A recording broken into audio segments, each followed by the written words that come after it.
Where were both of you on the day of the bombings? New York. Same. We're both in New York. And what were you doing? Do you remember what went through your head? Well, especially for you, being from Boston. I don't remember what I was doing, and I hadn't really been asked that question until today.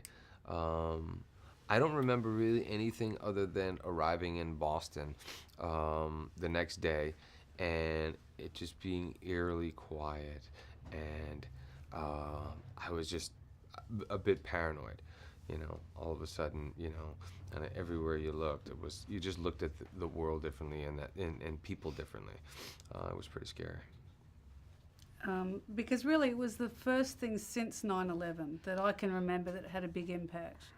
I mean, I guess it all blurs at this point now between.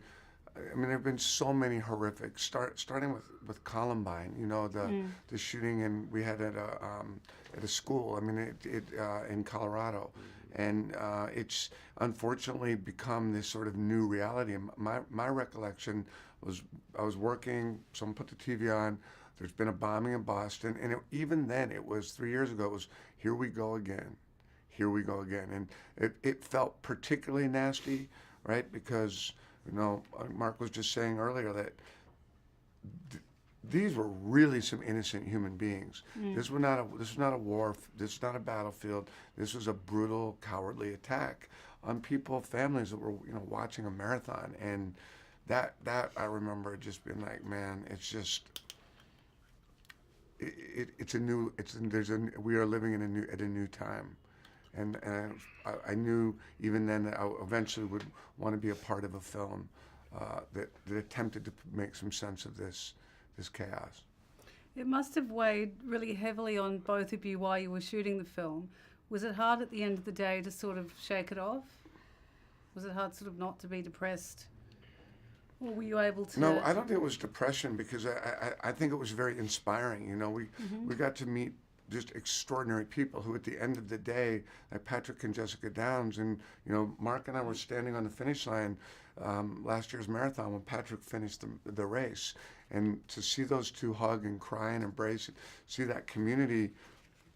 At the end of the day, I left Boston with a tremendous amount of optimism. And pride. We lived it every day. I mean, we wake up in the morning talking about it, what we were doing. We were in it all day, and then we go to dinner, and we do nothing but talk about it, and start right back where we left off the next day. I thought it was good that it showed the police in a positive light, because we're so used to seeing all these horrific incidents. Yes, I mean, that's something that I think several themes or reasons that we wanted to make this film, but. The police get so much negative attention now when they do something wrong, and sometimes, obviously, they do things wrong, and those police officers generally are and should be punished for that. Yeah, people make mistakes, but they should still be held accountable. But there's a great amount of police officers, the large majority, who are really good people, and I know hundreds of them. Well, I can only speak from my experience. I've had a lot of experience with the police. He's been arrested by some of the nicest police you'll I ever didn't meet. like the police at all, but you know what? I wasn't doing the right thing either. Right. So once I started doing the right thing, and then I realized, oh my God, these guys go in, they sign up to protect and serve our community and put their lives on the line.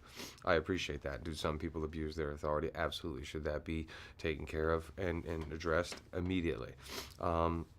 But the majority of the police department, men and women, are really brave people who are out there risking their lives to protect us. Because when you need the police, I mean, it's like a lawyer. You really, they're nice guys when you need them. No. When you need them, they're the first call. Yeah. You dial. In Australia, do you have 911 in Australia? We've got 000. So you hit 000 real quick. Yeah. When you need them, and just they come. One quick thing. What do you want the audience to take away?